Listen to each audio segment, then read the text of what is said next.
começou o julgamento dos irmãos acusados de matar uma família em Passo Fundo. Crime que nós abordamos, trouxemos aqui no Balanço Geral já faz 5 anos. E esse crime, gente, esse assassinato foi motivado pela descoberta de uma relação extraconjugal. É isso que aconteceu por lá. 5 anos depois, o julgamento. Foi agora pela manhã que começou esse julgamento. Cadê o Rodrigo? Pode colocar aqui na tela para trazer as informações para a gente e lembrar do caso. Rodrigo. Isso mesmo. Boa tarde mais uma vez para você, Samuel. Boa tarde a todos que nos acompanham aqui no Balanço Geral. É uma história bem complexa, né, Samuel, que aconteceu lá no ano de 2020 ainda, onde 3 pessoas foram mortas por asfixia, inclusive com aqueles enforca-gatos. Um fato que gerou uma grande repercussão, não somente aqui em Passo Fundo, mas também no estado do Rio Grande do Sul e também no Brasil, né? Por conta da brutalidade pelo que essas pessoas, infelizmente, acabaram morrendo, né? Hoje, pela manhã, então, deu início ao julgamento de Fernanda e também Claudiomir Risotto. Eles são irmãos e eles são apontados por ser os principais mandantes desse crime. Eles estavam foragidos desde o ano de 2020 e foram encontrados, então, no finalzinho do ano de 2024. Hoje eles estão no banco dos réus. Esse julgamento começou por volta das 11 horas da manhã aqui no Fórum de Passo Fundo. A previsão era de que iria iniciar às 9 horas, mas teve um atraso de cerca de 2 horas em virtude das testemunhas e também do sorteio dos jurados. Nesse exato momento está ocorrendo então a fala das testemunhas. Nós ao todo temos 6 testemunhas. Num primeiro momento nós teremos 7 testemunhas, viu, Samuel? Mas uma das testemunhas, inclusive a mãe da Jennifer, essa que você observa nas imagens aí, que infelizmente acabou morrendo, ela faleceu, a mãe dela faleceu no último domingo e ela seria uma das testemunhas. Inclusive eu conversava com alguns familiares, eles destacavam justamente que ela era uma pessoa que queria essa justiça, né? Queria estar aqui presente hoje para poder falar e demonstrar tudo o que aconteceu dessa forma tão brutal. Então, além desses 2 réus de hoje, o Eleandro Rosso, que era esse homem que tinha essa relação extraconjugal com a Jennifer, e também o Luciano Costa, eles já foram condenados. O Luciano Costa, ele seria a pessoa contratada para encontrar os executores, né? Que inclusive até hoje as pessoas que cometeram esse crime, os executores que foram lá na casa naquele maio de 2020, até o momento elas não foram encontradas ainda. É claro que a Polícia Civil segue justamente essas investigações. É uma história bem complexa, inclusive já foi pauta até de um documentário, Doc Investigação aqui da Record, né? E outros episódios também que já foram elaborados justamente para que a gente possa compreender um pouco mais essa história.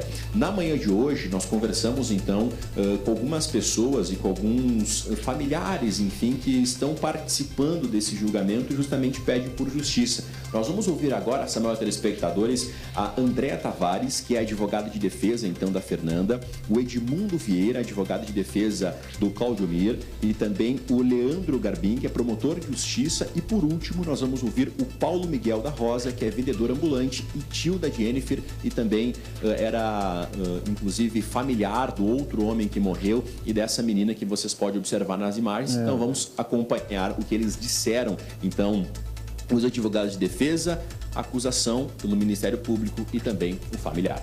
Na tela.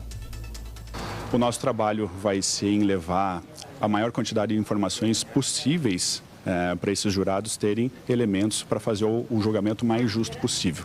Esse é o trabalho da defesa, com certeza do Ministério Público, e a gente em conjunto está trabalhando para a busca da verdade que o processo nos trouxe. A defesa, apesar de ter feito vários recursos, nós vamos trabalhar com a verdade. E a verdade ela é uma só. Né? Não tem desvio, não tem nada. Hoje é o momento dela esclarecer os fatos. A gente pede que ela seja julgada pelo que ela fez. Nós pedimos um julgamento justo e hoje nós estamos aqui. Ninguém ganha no plenário do júri. Plenário do júri, tu já entra perdendo. O que nós esperamos desse julgamento de hoje é que o resultado seja a resposta adequada da sociedade de Passo Fundo à barbárie que foi cometida, a chacina que foi cometida, que vitimou 3 pessoas, que destruiu uma família. e que já teve, por parte do Tribunal do Júri de Passo Fundo, a resposta adequada a outras 2 pessoas que já foram condenadas. Nós não podemos imaginar que o resultado hoje seja outro que não o mesmo resultado, responsabilizando essas 2 pessoas que são também responsáveis, também são culpadas e envolvidas até o pescoço nesse caso. Essa é a nossa expectativa. A gente está todo mundo bem abalado, né? Desde o início do que aconteceu até agora, né? Tá todo mundo esperando a justiça, né? Que saia a justiça. Inclusive, acabamos de perder minha irmã também, que ela perdeu a neta, perdeu a filha e o genro. Acabou de falecer também. Ela, desde então, ela estava bem nervosa, sofreu um acidente e caiu da casa dela mesmo por causa de tudo isso também. E a gente está muito triste, tudo, a sociedade inteira quer justiça, porque foi muito grave o que fizeram, né? E, inclusive, estão confessando até o crime e tudo. Então, não tem por que não fazer a justiça que nós queremos, né? Se fazer a justiça, a gente vai se sentir feliz. O objetivo de vocês, então, é justamente que a justiça seja feita para que essa dor possa diminuir, é isso? É, porque até hoje, como eu acabei de falar para ti, né, eu perdi minha irmã, perdi minha sobrinha, o que jogava bola com nós também, que era o Sandro, né, era um baita amigão também, pessoas do bem, pessoas que não tinham nada de maldade, não tinham processo, não tinham nada dele e a gente acabou perdendo, né? Então a gente está muito triste, sofrendo, queremos que todos paguem o que fizeram ali. Está aí, portanto, né, o relato de um familiar, também da acusação, da defesa, e esse julgamento, a expectativa, Samuel, telespectadores, que tenha o prazo de 2 dias. Hoje, a escuta, então, justamente das testemunhas, e a partir de amanhã deve começar, então, os debates entre a defesa e a acusação, réplica, tréplica, como é tradicional de um julgamento. Só para a gente reforçar, né, as vítimas, então, desse fato são Jennifer Paddia, Alessandro dos Santos e Kathleen Paddia dos Santos, e esse fato que aconteceu lá em maio de 2020. A informação que tem, e inclusive circula ao longo desses últimos anos, é que a Jennifer, então, ela tinha um relacionamento extraconjugal com o Eleandro Rosso, e a partir do momento que, inclusive, essa mulher que está sentada no banco dos réus, então, que era esposa do Eleandro, descobriu essa situação, bolou, então, um esquema para matar ela. Quando os criminosos chegaram na casa, eles tinham o objetivo, então, de matar justamente a Jennifer, mas encontraram essas 2 outras pessoas que também estavam no local e acabaram cometendo esse grave crime. Então, vamos continuar acompanhando toda essa movimentação que acontece por aqui. É um fato, mais um trecho, mais um capítulo dessa grande história que já segue ao longo dos últimos 5 anos aqui em Passo Fundo. E que mistério, né, Rodrigo? Porque chegaram lá na casa dessa família, né, pelo menos 2 pessoas, quem sabe, né? Dizendo que iam comprar a casa, queriam visitar o imóvel, queriam olhar, pegaram todo mundo lá dentro e mataram. Essas pessoas não foram identificadas até agora, não se sabe, não se tem noção de quem foram esses bandidos que mataram. Estamos falando das prisões, das condenações, dos mandantes, de quem contratou, mas não daqueles que acabaram tirando a vida dos 3, né, Rodrigo? É verdade. Samuel, inclusive, quando eles chegaram na residência lá em maio de 2020, o objetivo deles era comprar um móvel que a Jennifer havia anunciado no Facebook, numa plataforma digital, né?